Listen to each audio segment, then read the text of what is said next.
How's my progress?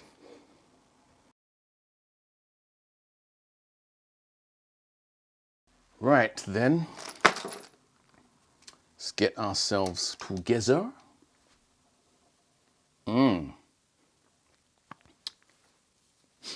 Good to be back. Taking care of business. I've been taking care of business. And we're in that strange zone in between. You know when you've just put out a zine, you've just put out a production. It could be a zine, it could be some music, could be a film. You've done some epic creativity and you've packaged it and you've put it out and you've published it or whatever. And you're in that space now. There's a big hole where all your work was going before. You were spending all this time, focusing and creating. And it's kind of hard, to be in that space. That's where I'm now because my zines just came out. You might have saw the last little upload that I put. My latest addition to my zine, Waiting2Xhair, a retrospective of the life and times of a multiple media manager. This is my photographic journey. Not really going to dwell into this because I've done that little upload before, but yeah, it's out. So if you'd like a copy, just direct message. I've done the flick through already, so I don't really need to do it again, but direct message me and you can get a copy of my zine, and support is appreciated, especially in this time. So anyway, took me about, 2 weeks to put this together. Pulling all the images, getting all the text together, getting my mind around it, and then constantly working on it every single day to get it out. And I'm pretty happy with the way it's come out because a lot of the images are really old images of film, of my Zenit, where I started. So I was really concerned about, the quality. And the quality is really good, man. It's really good. And images that are so old, from the 80s, we're talking 80s. Can you see this? Is it focusing? Yeah, there you go. From the 80s. The image, and these are actually scans of the photograph. I didn't even use the negatives. I couldn't find the negs. So the quality would be a lot better if I had the negs, but I didn't have the negs. So don't ask me where them gone. Somebody's got them. If you got my negs, send them back. Somebody out there's got my negs. Anyway. Yeah, so we're in this zone at the moment. I'm in this zone and I really ain't got nothing to do. So I'm trying to fill my time with another creative process because I don't really want to just spend time on the computer doing nothing or doing nonsense. And you can easily fall into that. So I wanted to come and speak to you all because I haven't spoken to you all this year. Not properly anyway, and what did I want to speak about? Some of the things that I've been doing and my new purchase. Dun, dun, dun. Can you see this? Can you see this? Can you see this? Is it focusing? On the lens I'm talking now, not the M50. I mean, we already know the M50 is the ting. It is the lick. It's the ting. But I'm actually focusing on, let's take the lens off. My second M lens. In the 2 years I've had the M50, I only had one M lens. There you go, look, let's focus on. There you go. So I actually went out and splashed, I say splash, 60 quid. Effing cool 60 quid splashing. 60 quid on, guess what this is? What M lens this is? This is 18 to 55. Is it focusing? Doesn't look like it's focusing. Come on, focus. Yeah, there you go. 18 to 55 kit zoom. You know the lens that you throw away? When you get a camera and they put a kit lens on the 18 to 55, you fling it away. That is rubbish. Rubbish kit lens. This 18 to 55, I must have come full circle now because this 18 to 55 on my M50, doing street photography, 28mm is for me, it's the lick. It's the lens. The 28 is the ting. The 28 is what's doing it. 18 millimeters on a crop frame is 28 mil. Yeah. So you got 28 on there. You got all the street photography focal lengths on there. 28 on there. Put it to 24. It goes to 35. Yeah. You put it to 28. It goes to 40. Is it 44? Something like that. You put it on 35. You get 50 mil. You put it on 45. You get 70 mil. You put it on 55, and you get 85. So in this one lens here, just one thing right here, you got all these street photography focal lengths on this little, and it's quite small as well. So although I was loving up my 22, which is over there somewhere, my little pancake 22, which is a great lens, I was finding that, you know, it's kind of restricting me to only shoot 35 style. With this, I can be really flexible.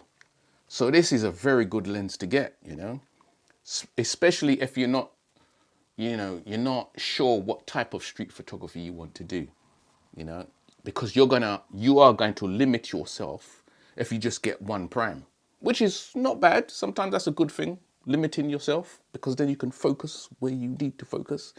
But once you know that you like it all, like me, I like the 28, I like the 35, I like the 50 mil, I like the 85, then this lens here does it all. And I'm really enjoying it. So yeah, still life left in the M50. So what I'm doing, I use this now. I use my M50 now when I'm just going out and about, when I'm doing my shopping. I've got my M50 around my neck. Look, on the little strap. It's very light, can't feel it. But when I go out at the weekends, because we have a little street photography group, big up to the street photography man's dim, you know, the BFU and the street shooters. We go out on the weekends sometimes, and we go all over London, and there's a whole crew of us, and we're just on the street, plap, plap, plap, plap, plap, you know, en masse. And sometimes when you're shooting like that, it is good because you're learning from each other, because everyone's got their own style and everyone's got their own, you know, their eye view and their own camera system. So we're learning from each other, we're watching each other, but we actually affecting our scene, which you might think that doesn't really make sense.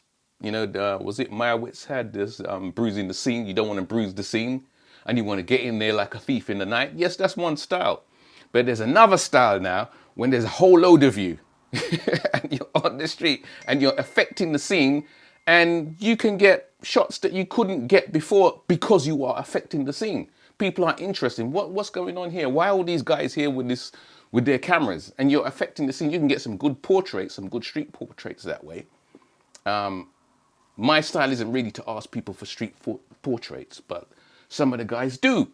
And I like that style, you know. And when they're doing the portraits, we're in the background doing BTS, you know. So that it opens up a whole different outlook for street photography. There ain't no one thing for street photography. Street photography is a broad genre, if you can call it that. It's very broad. You can have street portraits, and you can have candids, and you can have silhouettes, and you can have, you know, shooting from the hip. So there's so many different styles and sub-styles, and we're learning all of them, you know. And the gear thing is all part of it. When I go out with the brothers, with the street photographers, there's some girls in there too, I tend to shoot with my 2 DSLRs. I don't shoot with the mirrorless. I shoot with, that's when I'm out with the chin-ons. You see me out with the chin-ons, and I'm loving the chin-on thing, you know. The 35, which is 50 on a crop, and the 28, which I use on my 62, which I'm filming with now. So these two actually work really well together. I've spoken on it a million times, so I'm not going to speak on it anymore, but only to say that my 70D that I've had for 5 years now, I'm thinking of upgrading it. And I've been looking at a 90D. I know I don't really need it upgraded for street photography, but remember, I'm the multiple media manager. I do filming as well, you know. And there's no slow-mo on here. am I looking for reasons to upgrade my my 70D? The 90D can do slow-mo. The 90D is 32 meg. It's a modern camera. You know, it's got the upgraded sensor. And not that I need it for street photography, but I do, you know, when I'm shooting events, which you can't do obviously now with COVID, and that's another thing. Because of COVID and all the events and everything is slowed down, I don't really need to upgrade, but at some point all this is going to come back online and I want to be ready. So I'm looking at the 90D. I thought about the another 6D, but to me it doesn't really make sense having two cameras the same. It does in one sense, but in another sense you're losing out. You haven't got the crop sensor, and sometimes the crop sensor is actually a benefit. You know, you can shoot wider open and still get deeper depth with a crop sensor, which is really good. I find that really good sometimes. And yeah, the pixel density, I can notice when I look at the images from the 6D and I look at the images from the 70D, the pixel density, you can actually see it. It just looks different. There's a different vibe about it. There's a different energy. So I do like the idea of shooting with one full frame and one crop sensor. So getting two 6Ds doesn't make sense to me.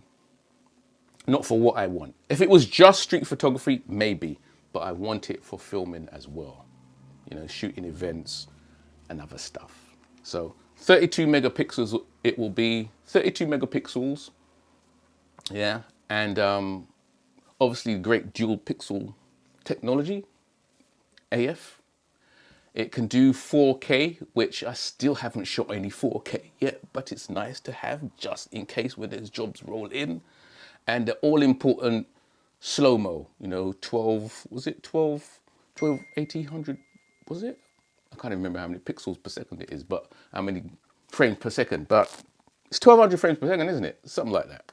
So it's got the slow-mo, it's got everything. I know the M50's got the slow-mo, but it's only in 720p. Numbers, numbers, numbers, it's doing my head in. So anyway, I haven't decided completely yet. If you've got any things to say on it, if you've got any advice, put it down below, man, because I could just stick with this, you know. I could really just stick with this, but it's getting on. The 70D is getting on now, and it's always nice to have a little new camera to upgrade, to keep you, you know, satisfied, keep your vibes up, keep your energy, keep you wanting to go out and shoot. Not that I really need encouragement to go out and shoot, because I shoot every single day. I'm out every single day, every single day. A day doesn't pass when I don't shoot. Every single day. As I said, I'm walking with my M50 generally in a day, trying to get one snap a day. That's my outlook on how I do my photography. When I'm out taking photos, I want one photo. If I'm out all day, I'm looking for one photo, just one. If I get one that does what I want it to do, reaches the cockles of my heart or whatever it is, then I can say, yeah, I had a good day. So that's the thing I'm working on now. I'm going to put up some pictures because I haven't put the pictures up in a while. I'm going to put some pictures of some of the images that we've done for the past 2, maybe 3 months, and we take it from there.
Hope you're all good, focused. Get yourself a zine if you ain't. Get yourself a zine. You know, we really appreciate all those who support, not with a thumbs up. You know, it's all good to get a thumbs up. It's all good to get a, yeah, well done. But you see, when people buy your zine, that's on a whole different level. People are appreciating what you've done, and they will spend their hard-earned money on what you've produced. I can't tell you what that feels like when you sell a zine. When I get an order for a zine, it's just like, it makes my day. It shows appreciation on a level that isn't just words. So, yeah, link me below. Let's get these out. Let's get these zines out. It's all good. Zoom. Where my trumpet there?